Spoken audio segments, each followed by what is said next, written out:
Come si batte il Porto? Analisi tattica, analisi totale dell'avversario in vista di Inter-Porto. Ottavi di finale di Champions League, andiamo a cercare le chiavi per battere i lusitani, allenati da Sergio Conceição, ex giocatore tra le altre di Lazio e Inter, che tra le altre cose, tra l'altro, è stato anche cercato proprio dall'Inter come allenatore dopo l'addio di Conte, prima dell'arrivo di Simone Inzaghi.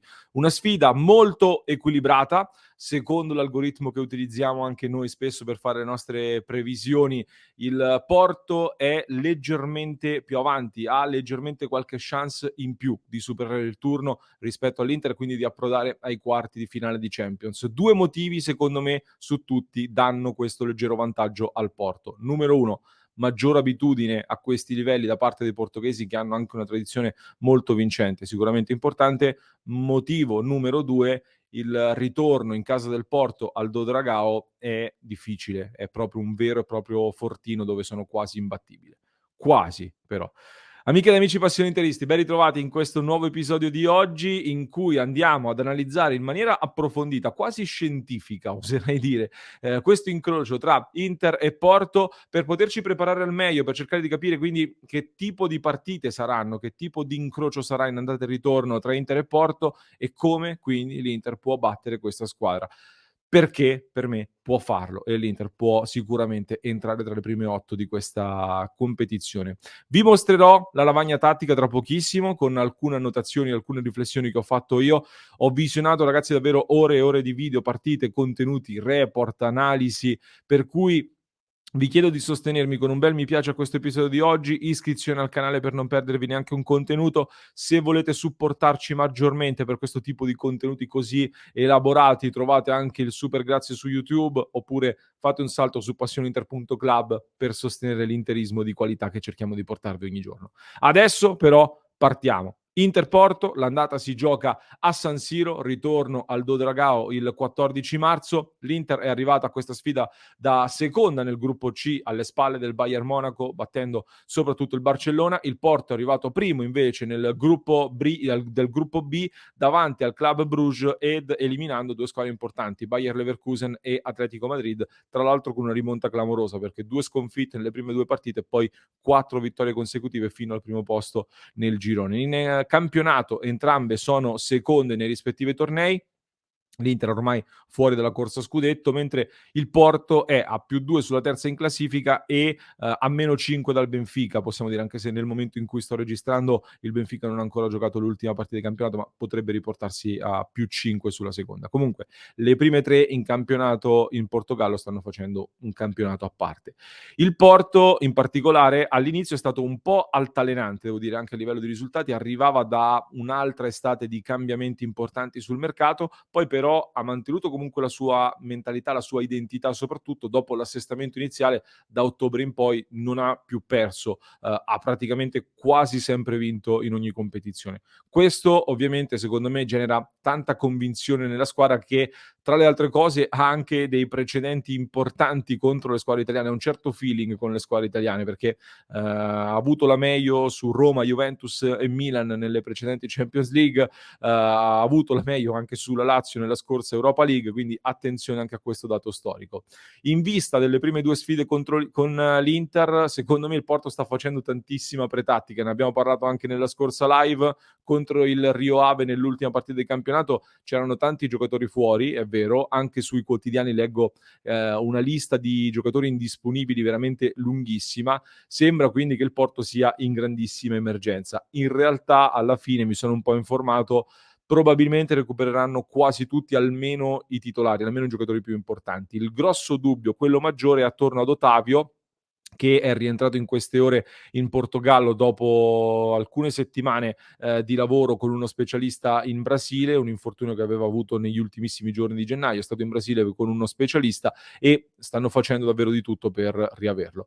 Quali sono i giocatori chiave innanzitutto in questo Porto secondo me? Prendiamo la rosa da Transfer Market per chi ci segue da YouTube, hanno un buonissimo portiere, Diogo Costa, classe 99, un portiere che ha anche un buon feeling con i calci di rigore, partecipa molto alla manovra di costruzione, ha anche un bel lancio preciso a cui dovremo fare attenzione. Il capitano è il veterano Pepe, classe 83, ex Real Madrid, immagino lo conoscerete tutti. Gli uomini più centrali, però, secondo me, la vera spina dorsale dei calciatori più importanti di questa rosa è rappresentata da Mateus Uribe, classe 91, che rappresenta un po' il cervello del centrocampo, il cervello in mezzo al campo del Porto, appunto. Potremmo definirlo un po' il loro Brozovic, forse, perché abbina regia, sicuramente, ha anche tante interdizioni. Diciamo che a centrocampo c'è lui e poi si scelgono gli altri di conseguenza.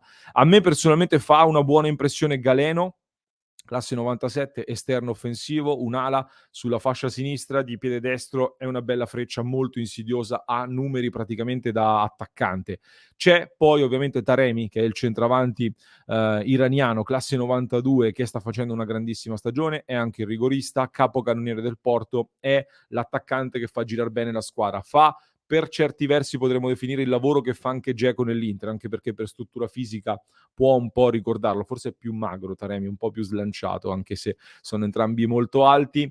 Però se devo fare proprio un paragone, io quando lo vedo giocare nel Porto, nel guidare l'attacco del Porto, mi ricorda un po' di più, non so perché, l'Ibrahimovic dei tempi dell'Inter, come leadership e anche come assist, movimenti e gestione della palla lì negli ultimi metri di campo. Non sono uguali, Ibrahimovic è stato dominante sicuramente, però mi dà queste sensazioni qui.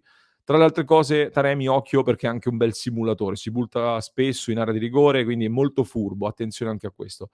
A questi giocatori poi per me va aggiunto soprattutto Otavio, che per gusto personale mio mi sembra il giocatore che più di tutti nel Porto può cambiare le carte in tavola, nel senso che per me un Porto con o senza Otavio c'è sicuramente una bella differenza, è quel giocatore che dal nulla può deciderti maggiormente le partite. Questa è un po' la mia sensazione guardando il Porto. Questi sono i principali giocatori, ci sono anche altri a tener d'occhio che vediamo anche in questa schermata, come Pepe, Evanilson, oppure anche Eustachio che ha un bel tiro da fuori. Una bella rosa in generale, secondo Transfermarkt c'è una valutazione di mercato complessiva da 264 milioni di euro, anzi scusate, l'Inter invece ha circa 556 milioni di euro, quindi sulla carta non dovrebbe esserci partita, in campo però non ci vanno i valori di mercato e quindi analizziamo che tipo di partita affronteremo col Porto e che cosa succederà. Il sistema di gioco del Porto varia da un 4-4-2 e il 4-3-3. Sono dei moduli intercambiabili, quelli che più spesso vengono utilizzati anche a partite in corso. Quando poi c'è da mantenere un po' di più risultato, in alcuni casi possono passare ad un atteggiamento più difensivo, anche ad un 5-4-1 che poi diventa difficile da scardinare, per cui non dobbiamo andare sotto, altrimenti poi si fa veramente dura. Se dovessi definire il gioco del Porto e quindi la squadra di Conceição in 3 parole chiave, ne stavamo discutendo oggi anche all'interno del club di Passione Inter, direi ordine, equilibrio e tecnica. Queste sono un po' le 3 parole che mi vengono in mente quando li vedo. Una squadra che crea tanto, soprattutto in Portogallo, ma anche in Europa, concede tendenzialmente poco e quindi sono una squadra equilibrata, ordinata e forte tecnicamente, con i giocatori giusti al punto giusto. È anche un bel mix di giocatori esperti e più giovani che stanno lanciando. A prescindere poi da chi gioca, è chiaro che può esserci qualche differenza in base al fatto che vada in campo un giocatore piuttosto che un altro. Tendenzialmente però mi aspetto di vedere questo. Vi condivido la lavagna tattica per chi ci segue da YouTube, cercherò di raccontarla al meglio possibile per chi ci segue in podcast. In bianco da destra verso sinistra troviamo il Porto, da sinistra verso destra in nero troviamo l'Inter. Ci sono i numeri non fedeli alla realtà, mi servono soltanto per farvi capire un po' i movimenti e il tipo di gioco. Allora, mi aspetto quindi, come detto, un modulo o 4-4-2 o 4-3-3. Se scelgono un atteggiamento più aggressivo, potrebbero fare anche una sorta di 4-3-3 con i loro attaccanti che andrebbero a costituire, quindi andrebbero a cercare un 1 contro 1 costante sui nostri difensori quando noi saremo ovviamente in possesso palla. Quindi quando l'Inter andrà a gestire il pallone, a costruire dal basso con i 3 difensori, molto probabilmente potrebbero portare quindi i loro 3 attaccanti nell'1 contro 1 e alzare il loro regista a ridosso del nostro regista per cercare spesso di aggredirci alti, di riconquistare il pallone lì ed andare diretti in porta. È un atteggiamento questo che ho visto mantenere dal Porto in alcuni casi, lo hanno avuto spesso e lo sanno fare anche bene, però è un atteggiamento che per me si incastra anche con una delle nostre armi migliori, potremmo dire così, perché l'Inter è per me fortissima nelle uscite dal basso e nella verticalizzazione veloce. Siamo fortissimi nell'andare subito in porta con pochi passaggi e con tanti uomini. Quindi io mi aspetto un Porto che giocherà così solo in alcune fasi della partita dove spingono di più, magari se stanno in svantaggio, oppure con la partita in bilico, oppure soprattutto al ritorno in casa loro dove possono essere un po' più spregiudicati. Altrimenti mi aspetto più un 4-4-2, quindi riposizioniamo le piedine sul 4-4-2 come atteggiamento di partenza, dove gli esterni sono comunque 2 esterni sempre molto offensivi e molto propositivi. Sono sicuramente la loro arma principale nel gioco d'attacco e quella a cui dovremo prestare maggiore attenzione, secondo me. Quindi, quando il Porto avrà il possesso del pallone, me lo aspetto che, agisca in 2 modi: o ci saranno nel momento in cui ci saranno gli spazi, se l'Inter si farà trovare un po' sbilanciata, di sicuro non si faranno problemi a cercare la verticalizzazione immediata negli spazi, andranno a cercare gli esterni che sono entrambi molto veloci e molto tecnici, quindi sono bravissimi anche nel trovare lo spazio alle spalle dei difensori, quindi sicuramente cercheranno loro, oppure anche Taremi che molto spesso parte alto ma può venire anche incontro a generare spazio per gli esterni e a gestire il pallone per fare ordine e innescare poi appunto le corse degli esterni. Viene molto spesso a dialogare in mezzo. Quindi questa è una chiave. Altrimenti cercheranno molto spesso di costruire con una difesa a 4 con il regista, molto spesso Uribe nel caso in cui dovesse giocare lui, se starà bene, ma penso che starà bene e giocherà, quindi gestiranno con 4 difensori in linea, molto vicini, faranno girare il pallone anche all'infinito, prenderanno molta pazienza e un giocatore che si abbassa per venire a gestire questo pallone qui in attesa che si crei il varco giusto per la verticalizzazione fulminea. Se l'avversario, in questo caso l'Inter ovviamente, dovesse coprire bene sui possessori di palla e soprattutto sul regista, mi immagino Dzeko che potrebbe andare a schermare bene Uribe nel caso in cui giocasse Dzeko, allora si abbassa anche un altro dei centrocampisti per cercare di costruire ancora meglio e per uscire da questo pressing offensivo. E mi aspetto quindi un pressing qui corretto nel cercare di indurre all'errore e poter andare subito in porta e in seconda battuta Taremi che va a giocare a tutto campo per contribuire alla manovra sarà sicuramente marcato a uomo probabilmente da Acerbi, dovrebbe essere lui il titolare, quindi sarà uno dei duelli principali con Acerbi che dovrà gestire bene Taremi, dovrà secondo me attaccarlo anche piuttosto alto per cercare di giocare d'anticipo e non permettergli di gestire il pallone per i compagni. Possibilmente poi gli esterni dovranno essere abili sia a fornire pressing offensivo quando sarà necessario, ma poi soprattutto a non lasciare soli i nostri 2 braccetti, Skriniar e Bastoni. Se li lascia l'1 contro 1 in campo aperto si va in grossa difficoltà, anche perché attenzione ad un dettaglio fondamentale secondo me in questo senso: Bastoni è diffidato insieme a Lautaro Martinez. Per me proveranno molto ad attaccare Bastoni, forse Pepe provocherà anche un po' Lautaro Martinez, ma in particolare attenzione al fattore Bastoni, perché in caso di giallo salterebbe poi il ritorno e magari potrebbero far leva su questa cosa. Quando il Porto non è in possesso palla, ristabilisco al volo anche il 3-5-2 dell'Inter, lo rimettiamo a posto. Eccoci qua. Quando il Porto non è in possesso palla e quindi è l'Inter a gestire, fanno un 4-4-2 molto molto basso, quindi diamo il pallone all'Inter, lo posizioniamo così e loro faranno un 4-4-2 molto basso. Gli attaccanti sicuramente andranno a prendersi gli spazi, porteremo noi molti uomini alti, molto probabilmente e terranno 2 linee molto strette, sia in termini di ampiezza che in termini di lunghezza. Quindi squadra corta, quando noi gestiremo con calma il ritmo, e squadra anche molto stretta, che si concentrerà quindi tutta a protezione dell'area di rigore. Quindi, escluse le fasi maggiormente aggressive con uomo contro uomo e pressing alto, cercheranno di essere molto ordinati, compatti in mezzo e tendenzialmente mi aspetto che lasceranno, come ho visto fare spesso, tanto spazio per andare a giocare sulle fasce. Quindi noi dovremo essere bravi ad avere degli esterni che giocano anche sulle linee laterali per avere più spazio possibile sulle fasce. Qui ho individuato per cui, dal mio punto di vista, 2 punti di debolezza del Porto, secondo me, ovviamente anche con i braccetti che si alzeranno molto, in particolar modo immagino Bastoni che va a fare questo consueto dialogo con Di Marco sulla fascia. Quali sono i punti di debolezza? qualcosa inevitabilmente devi concedere, nel senso che la coperta comunque è limitata per tutti. Quindi loro, il Porto, decide di concedere molto gioco sulle fasce, tendenzialmente. Poi se cambieranno improvvisamente con l'Inter non lo posso prevedere, però tendenzialmente fanno questo. Io mi sono fatto un'idea anche del perché.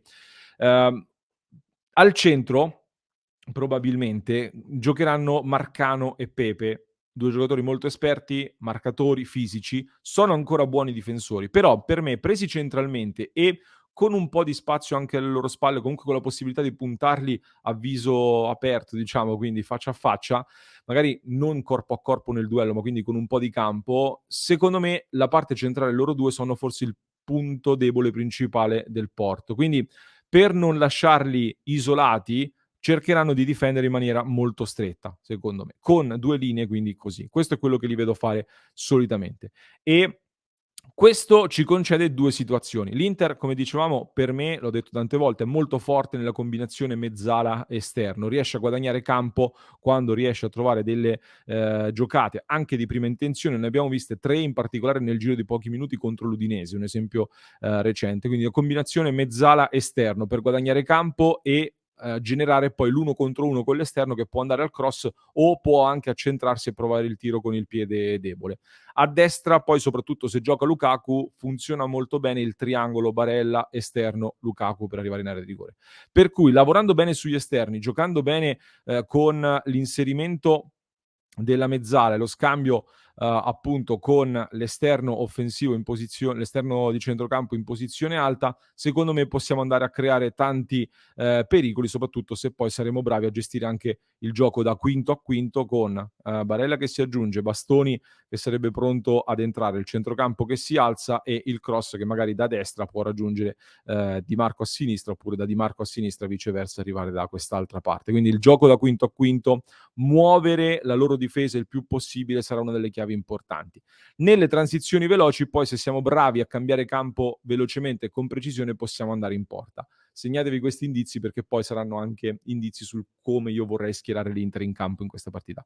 Sarà fondamentale poi ovviamente prestare particolare attenzione alla trappola del fuorigioco, ovviamente, uscite pulite senza errori sono necessarie, bisognerà mantenere equilibrio, ma allo stesso tempo ovviamente buttarsi dentro con coraggio e portando tanti uomini a ridosso dell'area di rigore. Cose che secondo me sappiamo fare, cose che l'Inter può fare, facciamo già e possiamo farle. È ovvio che ti esponi poi a dei rischi in fase di ripartenza, soprattutto però a San Siro credo che siano dei rischi che dobbiamo accettare, perché è qui, è a San Siro, è a Milano che ci giochiamo una fetta importante di questa qualificazione. Quindi mi aspetto un'Inter vogliosa di vincere, che faccia il suo gioco, quello che abbiamo visto nelle notti europee migliori e non solo. Mi aspetto quindi un'Inter che non stravolge la propria personalità, ma che si affida ai suoi principi di gioco più consolidati e più importanti. Poi la cosa più importante è anche la più semplice in realtà: vincerà chi non sbaglia di fatto. La Champions League soprattutto si gioca sui dettagli e quindi